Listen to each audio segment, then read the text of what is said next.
Hello friends, नमस्कार विद्यार्थी मित्रांनो. आपण light and the formation of shadows जे प्रकाश आणि छाया निर्मिती हा लेसन पाहत आहोत. आणि या लेसन मधील काही व्हिडिओ आपण यापूर्वीच पाहिलेले आहेत. आज आपण पाहणार आहोत पिन होल कॅमेरा आणि ट्रान्सपरंट सब्जेक्ट आणि अपेक्यू सब्जेक्ट कशाला म्हणतात, ते पाहणार आहोत. तर मित्रांनो, पहिल्यांदा आपण आता या ठिकाणी पाहूया पिन होल कॅमेरा कशाला म्हणतात ते पाहूया. काय पाहूया? Pinhole camera. काय पाहणार आहोत आपण या ठिकाणी? पिन होल कॅमेरा पाहणार आहोत. आता हा पिन होल कॅमेरा जो आहे त्याला मराठीमध्ये सूची छिद्र प्रतिमाग्राहक असं म्हटलं जातं. पण सूची छिद्र प्रतिमाग्राहक एवढा मोठा शब्द लक्षात ठेवण्यापेक्षा तुम्ही पिन होल कॅमेरा असाच लक्षात ठेवा. म्हणजे काय होईल, तुमच्या लक्षात राहील पिन होल कॅमेरा. आणि हा जो पिन होल कॅमेरा आहे ना मित्रांनो, तो तुम्ही घरी सुद्धा तयार करू शकताय. आता काय करा पहा. टेक अन एम्प्टी सिलेंड्रिकल बॉक्स. एक सिलेंड्रिकल बॉक्स म्हणजे जो बॅडमिंटनचे शटलकॉक असतात का, बॅडमिंटनच्या फुलांचा डबा घ्या एक. Remove it's cap on one side and paste a thin white paper in its place. त्याचे एका बाजूचं झाकण काय करा, काढून टाका आणि त्या बाजूला काय चिकटवा, एक पातळ पांढरा कागद चिकटवा. Make a small hole at the centre of the other cap. दुसऱ्या बाजूचे झाकण आहे ना, त्या झाकणाच्या मध्यभागी काय करा, एक होल, छिद्र पाडा, स्मॉल होल, छोटस छिद्र किंवा छोटस होल पाडा त्या ठिकाणी. त्यानंतर काय म्हटलेलं आहे, light a candle and hold the box in such a way that candle flame of the candle is in front of the hole. तो जो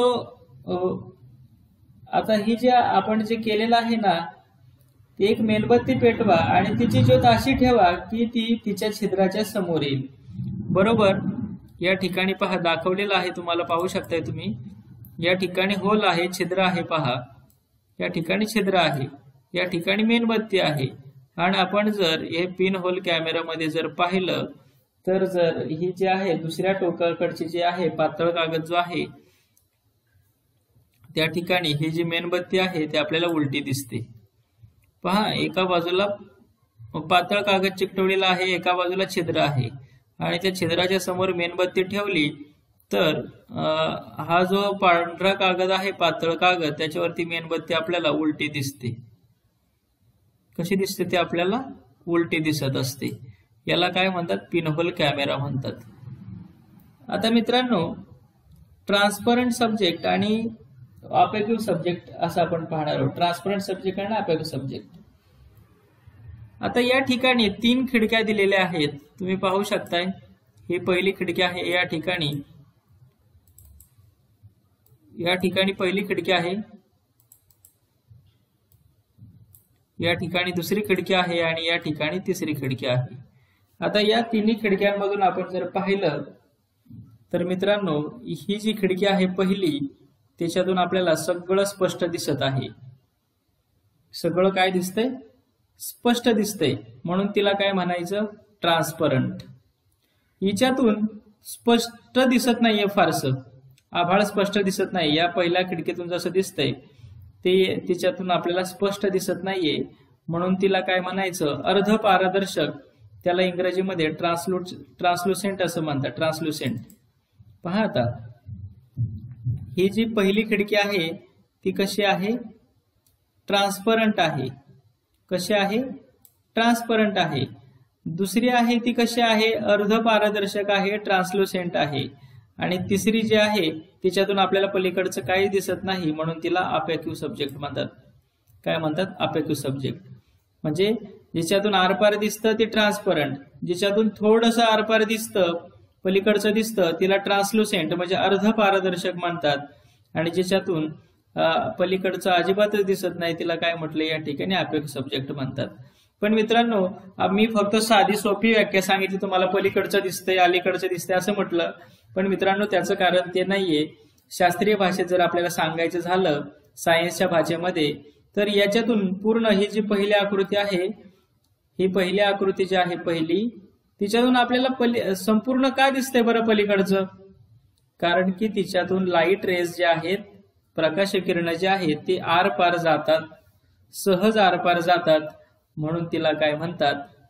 ट्रान्सपरंट म्हणतात. काय म्हणतात याला? ट्रान्सपरंट म्हणतात.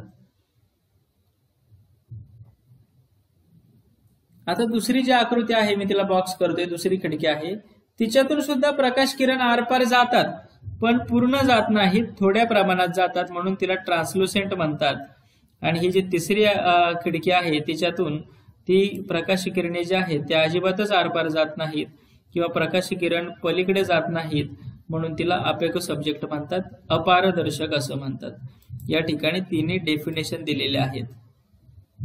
The material through which light pass is called transparent. म्हणजे ज्याच्यातून प्रकाश किरण प्रवास करू शकतात त्याला ट्रान्सपरंट म्हणतात, ज्याच्यातून करू शकत नाही त्याला अपेको म्हणतात, आणि ज्याच्यातून अर्धेच जाऊ शकतात त्याला काय म्हणतात? ट्रान्सलुसेंट म्हणजे अर्धपारदर्शक असं म्हणतात. मित्रांनो, आता पाहूया छाया निर्मिती. छाया कशी निर्माण होते किंवा सावली कशी निर्माण होते ते आपण आता पाहूया. तर आता आपण या ठिकाणी एक छोटासा एक्सपेरिमेंट करायचा आहे. टेक अन इलेक्ट्रिक टॉर्च. एक इलेक्ट्रिक टॉर्च घ्या, टॉर्च असते आपल्या घरामध्ये. Flash it's light on the wall. तिची जी लाईट आहे ती भिंतीवर सोडा, त्याचा प्रकाश झोत जो आहे तो भिंतीवर टाका. आता ती विजेरी चालू असतानाच तुमच्या मित्राला ती जी फ्लॅश आहे बॅटरीचा, ती बॅटरी आणि भिंत यांच्यामध्ये उभा करा. तर तो त्या ठिकाणी काय दिसतं मित्रांनो? तुम्हाला त्या ठिकाणी त्याची अशी सावली दिसेल, पहा, है की नाही? या ठिकाणी बॅटरी आहे. मग ही मित्रांनो सावली का दिसली बरं?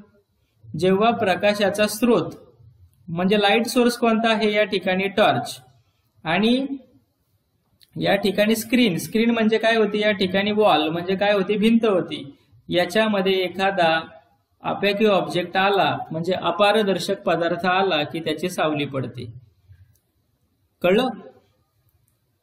म्हणजे ही आहे टॉर्च आणि हा आहे स्क्रीन किंवा पडदा. यांच्यामध्ये एखादा अपारदर्शक, ही मुलगी जी आहे याच्यातून लाईट रेज आरपार जाऊ शकतात का माणसाच्या शरीरातून? नाही जात. म्हणून माणसाचं शरीर काय आहे? अपारदर्शक आहे, म्हणून त्याची सावली त्या ठिकाणी पडते. म्हणजे मित्रांनो, जी शॅडो आहे ती केव्हा निर्माण होत असते मित्रांनो? या ठिकाणी म्हटलेलं आहे, if an opaque object comes in the way of light source, light does not pass through it. म्हणजे एखाद्या लाईट सोर्सच्या रस्त्यामध्ये एखादा अपेको ऑब्जेक्ट म्हणजे अपारदर्शक पदार्थ आला, त्यातून प्रकाश किरण आरपार जाऊ शकत नाहीत. त्यामुळे as a result the light does not reach a wall. ती लाईट जी आहे ती भिंतीपर्यंत पोहोचू शकत नाही किंवा कुठलाही सरफेस असेल तिथपर्यंत पोहोचू शकत नाही, आणि तो जो भाग आहे तो अंधारलेला राहतो, त्या ठिकाणी अंधार राहतो, आणि तो जो अंधारलेला भाग आहे त्याला म्हणतात शॅडो ऑफ द ऑब्जेक्ट. तुम्ही झाडाची शॅडो पाहिली असेल, सावली पाहिली असेल, उन्हात चालताना तुमची स्वतःची सावली पाहिली असेल, है की नाही? आता पुढे पाहूया, कम्पेअर दिस. कशाची कंपॅरिझन करायची आहे? Compare the objects in your environment with the shadows they form. म्हणजे आजूबाजूच्या ज्या वस्तू आहेत त्यांची जी सावली आहे त्यांची तुलना करायची आहे. समजा तुमचं घर 1 मजली असेल आणि तुमच्या मित्राचं घर 2 मजली असेल तर त्याची सावली सुद्धा तुम्ही पाहू शकताय. आता आपल्याला पाहायचं आहे शॅडो म्हणजे सावली नेमकी कशी पडते, पहा. आता या ठिकाणी आपल्याला एक छोटासा प्रयोग सांगितलेला आहे, पहा. Ask your friends to stand at a certain distance from you in a big room and obtain the shadow of your friend on the wall with the help of torch. Torch घेऊन काय करायचं आहे?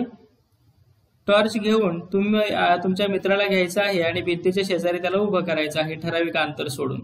आता समजा या ठिकाणी तुम्ही इथे उभे आहात, तुमचा मित्र इथे उभा आहे, म्हणून त्याची शॅडो अशी पडलेली आहे. आता मित्रांनो, हा जो मित्र आहे तो इथं बॅटरीच्या जवळ येऊ लागला. तो बॅटरीच्या जवळ येऊ लागला तर काय होणार आहे मित्रांनो? त्याची शॅडो जी आहे ती मोठी मोठी होऊ लागणार आहे, पहा. या ठिकाणी शॅडो कशी होती? लहान होती, कारण की ही बॅटरी कशी होती? लांब होती, है की नाही? म्हणून जेवढा लाईट सोर्स जेवढा जवळ जाईल त्या ऑब्जेक्टच्या तेवढी ती शॅडो आहे ती मोठी पडत जाते. बरोबर. अजून एक गोष्ट सांगायची आहे, लाईट सोर्स ज्या बाजूला आहे ना त्याच्या अपोजिट साइडला शॅडो पडत असते. म्हणजे सूर्य जर पूर्वेला असेल आणि तुम्ही मध्ये उभे असताल तर तुमची सावली पश्चिमेला पडणार आहे. सूर्य पश्चिमेला गेला तर तुमची सावली कुठे पडणार आहे? पूर्वेला पडणार आहे. अशा पद्धतीने हे रूल्स लक्षात ठेवा. आता या ठिकाणी जे दिलेलं आहे ना ते खूप महत्वाचं आहे परीक्षेच्या दृष्टीने. जरा लक्ष द्या आणि व्यवस्थित पहा. आता The shadow of an object is formed only when light does not pass through the object. एखाद्या वस्तूमधून जेव्हा प्रकाश किरण आरपार जात नाहीत ना तेव्हाच त्या वस्तूची सावली पडते. काचेवर तुम्ही जर एखादा लाईट सोर्स मारला तर काचेची सावली पडणार नाही, कारण काच ही कशी असते? ट्रान्सपरंट असते. The kind of shadow it forms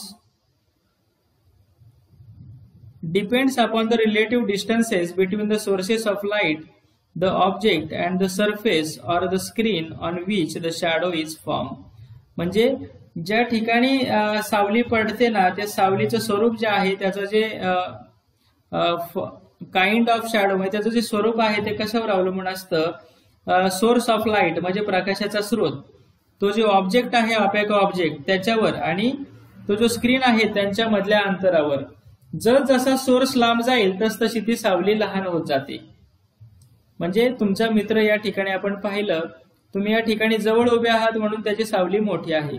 तुम्ही जसे दूर जाल तस तशी त्याची सावली लहान होत जाते. म्हणजे सोर्स लांब गेला किंवा वस्तू लांब गेली त्या दोघांमधली तर त्याची सावली लहान होत जात असते.